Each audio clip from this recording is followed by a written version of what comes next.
All right, the first part of the tutorial, we're going to be drawing the brachial plexus using a mnemonic courtesy of Mark Nielsen from Department of Biology. Thank you, Mark.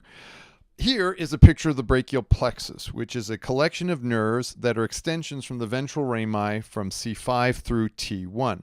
The mnemonic is, you young mermaids line up in front of Poseidon's ultratrident, LSD, salt, made many mermaids undergo mass misery. So, if you can memorize this mnemonic, you can draw and label this picture.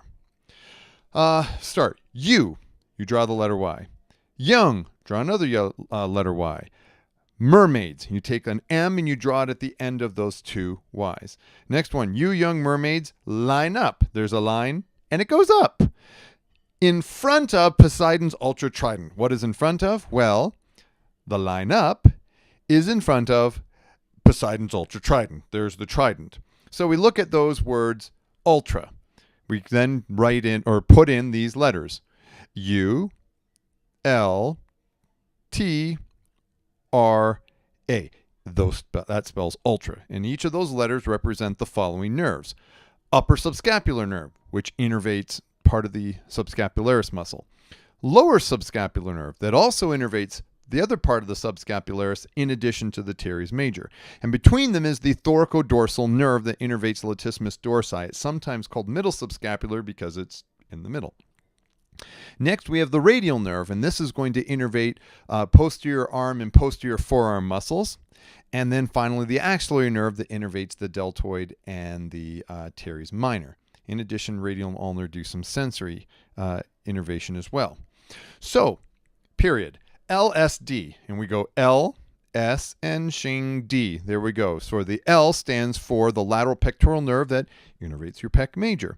And then our suprascapular nerve that innervates our supraspinatus and infraspinatus muscles.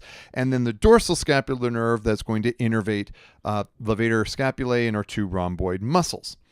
Salt. So let's put these next letters in for S, A, and LT.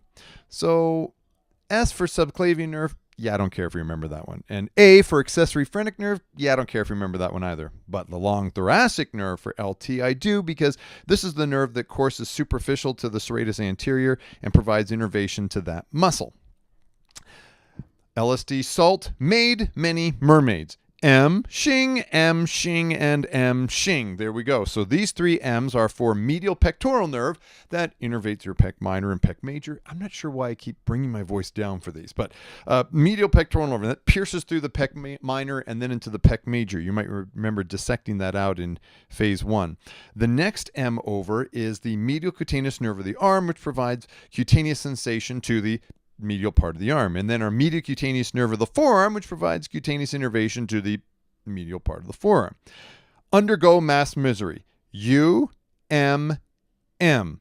The U stands for ulnar nerve, which provides innervation to the flexor carpi ulnaris and half of the flexor digitorum profundus, as well as to most of the intrinsic hand muscles. The middle M stands for median nerve, and the median nerve is going to innervate most of the forearm flexors and the thenar muscles and the lateral two lumbricals. In addition, there's the musculocutaneous nerve, which is going to innervate all the muscles of the anterior compartment of the arm. So here we have now that the parts of this brachial plexus in different colors, where the roots of the brachial plexus is what we describe the ventral rami from C5 all the way down to T1. So this is one of those pieces of jargon that's sometimes difficult for students. We call these the roots of the brachial plexus. They really are the ventral rami, but we call them the roots of the brachial plexus. So C5 and C6 roots give rise to the superior trunk.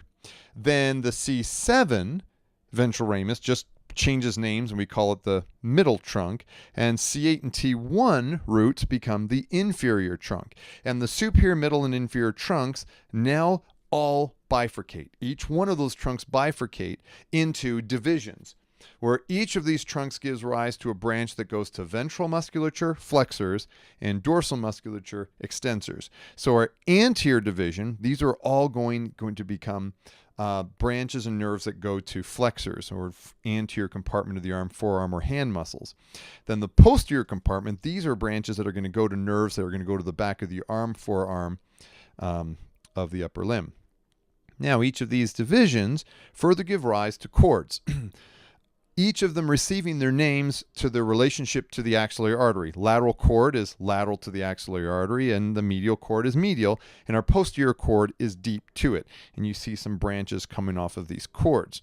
Finally, these cords are going to give rise to branches. So the lateral cord gives rise to musculocutaneous nerve and part of the median nerve, and that the medial cord gives rise to the ulnar nerve in addition to the median nerve. That posterior cord gives rise to a radial nerve as well as the axillary nerve. So here we have that brachial plexus. We have its roots, its trunks, its divisions, cords, and finally branches. And to remember these 5 parts of the brachial plexus, many students use the mnemonic Randy, Travis, drinks cold beer, or for those of us who came from BYU, beverages. And so there we have how to memorize that brachial plexus. So here's the picture that you need to be able to draw it, and you need to be able to label it in its entirety. And so when you do that, you'll get the jazz hands because you've done a great feat. And now we're going to go into the rest of the tutorial that talks about its functioning.